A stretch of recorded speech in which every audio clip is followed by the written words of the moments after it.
Success has a funny way of rewriting history. People forget the struggles, the sleepless nights, the sacrifices. They see the end result and call it luck. I learned this lesson the hard way at our annual Taylor family reunion.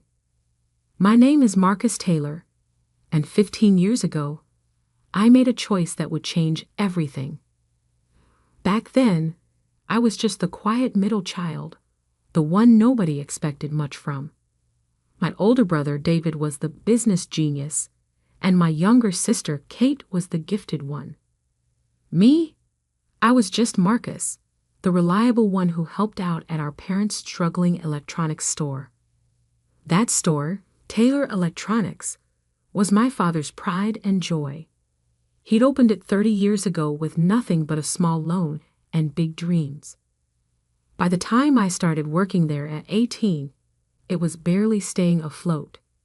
The rise of big box retailers and online shopping had hit us hard, but Dad refused to change, clinging to his old ways of doing business.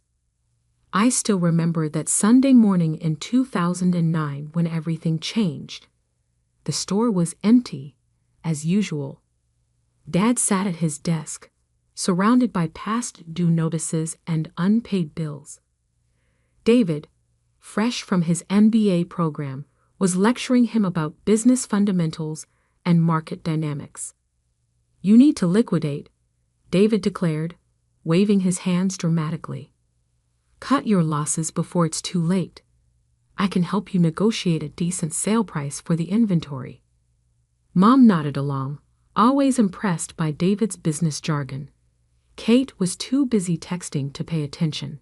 And me?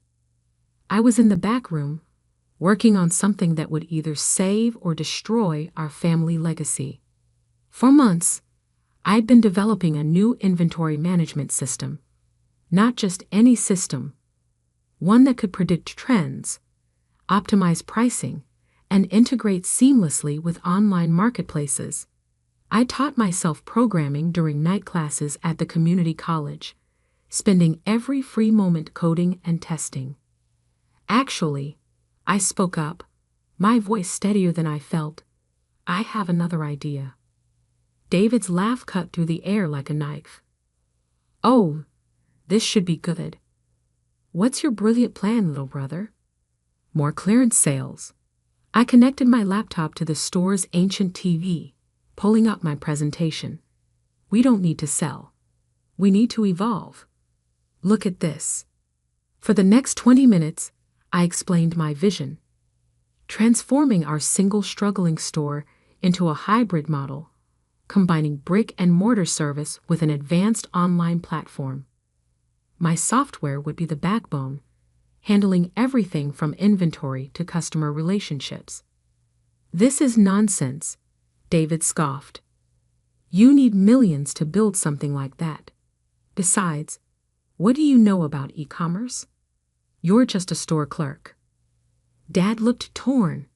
He'd always trusted David's business instincts, but something in my presentation had caught his attention. "How much would this cost to implement?" $200,000 to start, I said quietly. "I've run the numbers. With our current assets and a small business loan." "Absolutely not." David slammed his hand on the desk. "Dad, this is crazy. You'll lose everything. Let me handle this. I know people who might be interested in buying the property." That's when I made the offer that would change everything. "I'll buy the store." The room went silent. Then David started laughing. "With what money?" "Your savings from stocking shelves." "I have some savings," I said, "and I'll take full responsibility for the loans. All I need is for everyone to sign over their shares to me." Our parents had divided ownership of the store between the three of us kids years ago, hoping we'd all stay involved in the family business. Each of us held 20%, with Mom and Dad keeping 40% between them. "You can't be serious." Kate finally looked up from her phone. "This place is worthless." "Then you shouldn't mind signing it over," I replied. "I'll even pay each of you $5,000 for your shares. That's more than they're worth right now. David's eyes narrowed. He was always quick to spot an angle.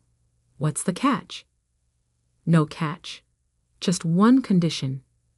You sign a non-compete agreement. For 15 years, none of you can start or work for any competing business in our market. 15 years. David laughed. You're delusional. Who'd agree to that? People who think this business is worthless, I said quietly. People who believe I'm going to fail anyway. After all, it's just luck if I succeed, right? I pulled out the contracts I'd had prepared. Simple, straightforward documents transferring their shares to me and binding them to the non-compete agreement. I'd spent my last $1,000 on getting them legally drafted. This is ridiculous, David declared, but I could see the wheels turning in his head. $5,000 for worthless shares in a failing business. Plus, in his mind, the non-compete was meaningless because there was no way I could succeed. Kate signed first, barely reading the document. Whatever. I need a new phone anyway. Mom and Dad exchanged looks. They'd been trying to figure out how to retire, and this offered them a way out. They signed next. David held out the longest, lecturing me about business realities and market forces. But in the end, his belief in my inevitable failure and his need to prove himself right won out. He signed with a flourish. Congratulations, he smirked. You just bought yourself a sinking ship. I gathered the signed contracts carefully, treating them like the precious documents they were. Maybe I just bought our family's future. The next few years were a blur of 18-hour days, endless code revisions, and countless setbacks. I moved into the store's back office, sleeping on an old couch to save money. Every dollar went into building the business. My software evolved from a simple inventory system into something more powerful. It could predict market trends, optimize pricing in real time, and create personalized shopping experiences. Major retailers started noticing our unusually high efficiency rates. By year 5, we had expanded to 10 locations, each running on my system. By year 10, we had licensed the software to hundreds of retailers across the country. Taylor Electronics had transformed from a dying local store into Taylor Tech Solutions, a multi-million-dollar retail technology company. Through it all, my family stayed away, convinced my success was just a string of lucky breaks. David started and failed at several ventures, always blaming market conditions or bad timing. Kate drifted between jobs, never finding her passion. Mom and Dad retired comfortably on the money I sent them, though they still credited David as their business advisor. Which brings us to last week's family reunion, held at my new lake house. 15 years almost to the day since they signed those contracts. David had been drinking, his bitterness amplified by the obvious signs of my success. The lake house, the cars in the driveway, the subtle but clear indicators of wealth that he'd always dreamed of achieving. You just got lucky, he shouted, gesturing wildly with his wine glass. All of this, it's just dumb luck. Real business takes skill, strategy, education, not some homemade computer program. The room fell silent. Other family members, aunts, uncles, cousins who'd witnessed our history, shifted uncomfortably. I could have let it go, could have smiled and nodded as I had for years, but 15 years is a long time to wait for a moment. I walked to my home office, opened my safe, and returned with a yellow document. Remember this contract you signed 15 years ago? The non-compete agreement? David's face went white. Kate stopped scrolling on her phone. Mom and Dad exchanged worried looks. What about it? David's voice had lost its edge. Well, I said, settling into my chair, there's something about that contract I never told you. Something that makes tomorrow a very interesting day for all of us. The non-compete agreement expires tomorrow, I said calmly, watching David's face. But that's not the interesting part. David tried to maintain his composure, but I could see the slight tremor in his hand as he set down his wine glass. 15 years of bitterness and resentment had led to this moment. The interesting part, I continued, is Section 7, Paragraph 3, the clause none of you bothered to read before signing. I opened the document, its pages soft with age. Would you like me to read it? Kate had finally put down her phone, her carefully maintained indifference cracking. Mom and Dad sat frozen on the expensive sofa they'd criticized as wastefully extravagant just hours earlier. This is ridiculous. David attempted his usual bluster. Some old contract from when you bought that worthless store. Who cares? I smiled, remembering all the times he dismissed me, mocked my efforts, attributed every success to luck, rather than admit he might have been wrong. Section 7, Paragraph 3. I read clearly, my voice carrying across the now silent room. In exchange for the transfer of shares and acceptance of the non-compete agreement, all signatories agree to forfeit any claim to intellectual property, patents, or technological innovations developed by Marcus Taylor during the period of this agreement. The color drained from David's face. He'd been a business major. He understood exactly what those words meant.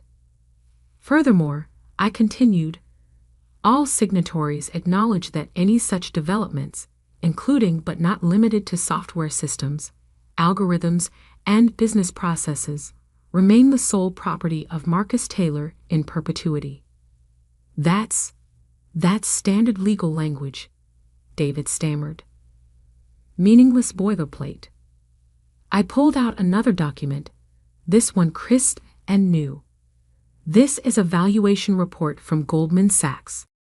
They estimate the current market value of Taylor Tech's proprietary software system at approximately $2.8 billion. The room erupted in chaos. Aunt Susan dropped her cocktail glass. Uncle Pete started choking on his appetizer. Kate's perfectly manicured hands began shaking. But that's not the real bombshell, I said, pulling out a third document. This morning, I received an offer. Amazon wants to acquire Taylor Tech Solutions. Their initial offer? $4.7 billion. Mom grabbed Dad's arm. David collapsed into a chair. Kate started frantically Googling on her phone. You can't. David's voice cracked. We're family. We owned the original business together. No, I corrected him. You sold your shares. All of you. You signed away your rights to everything I would build, convinced I would fail. You bet against me, David. Against your own brother. We didn't know. Kate burst out. How could we know you create something so valuable? You couldn't, I agreed. Just like I couldn't know for sure I would succeed. But here's the difference. I believed in myself, even when none of you did. I walked to the bar and poured myself a scotch, letting the moment sink in. 15 years of dismissive comments, mocking laughter, and condescending advice played through my mind. The acquisition goes public tomorrow morning, I continued. I wanted you to hear it from me first. After all, we're family. David jumped up, his face red. This isn't fair. We'll contest the contract. We'll sue. I pulled out one final document. You mean like you did with Thomson Electronics 3 years ago? When you tried to steal their retail concept? Or maybe like the lawsuit you almost faced from Henderson Tech last year? David fell back into his chair, his face ashen. How did you? I've been watching, I said quietly. Every failed venture, every attempted shortcut, every time you tried to copy someone else's success instead of building your own. I documented everything. Why? Mom's voice was barely a whisper. Because I knew this day would come. The day you'd all realize that success isn't about luck. It's about vision, hard work, and integrity. Kate stood up, her designer dress rustling. So that's it? You're just going to take the money and abandon your family. I laughed softly. Abandon?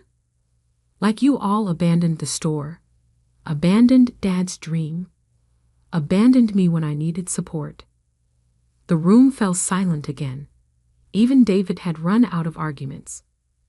But I continued, you're right about one thing. We are family. Which is why I've made some arrangements. I pulled out a stack of envelopes, each bearing a name. Inside each envelope is a job offer.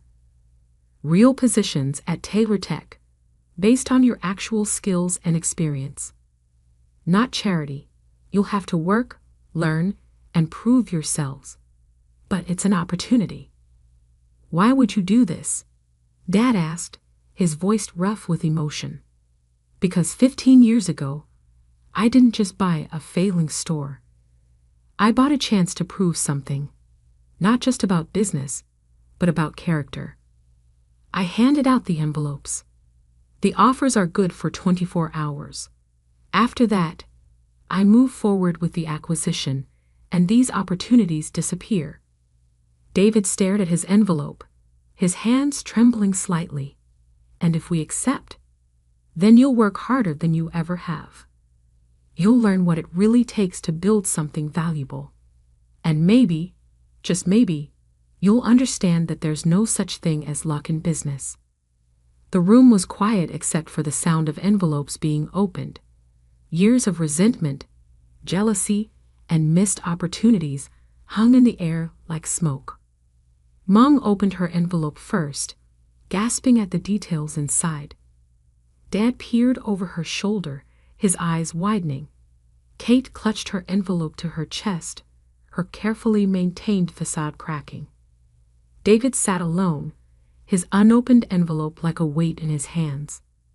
15 years of believing he was the smart one, the business genius, the one who should have succeeded, all crumbling in a single evening. I checked my watch. In 12 hours, the acquisition would be announced. In 12 hours, everything would change. But right now, in this moment, I watched my family face a truth they'd spent 15 years avoiding. Sometimes the sweetest victory isn't in the money or the success. Sometimes it's in the quiet moment when people finally see themselves, and you, for who they really are. The grandfather clock in the hall struck 9, its deep chimes echoing through the stunned silence. Time was ticking away on their chance at redemption, just as it had ticked away their chance at being part of my success 15 years ago. The question now was, what would they choose? The next morning dawned clear and cold. I sat in my home office, watching the sun rise over the lake while waiting for the stock market to open. In 3 hours, the acquisition would be announced, and Taylor Tech Solutions would become headline news. My phone had been buzzing all night with messages from family members. Kate had been the first to break, sending a tearful voice message at midnight. I was wrong, she sobbed.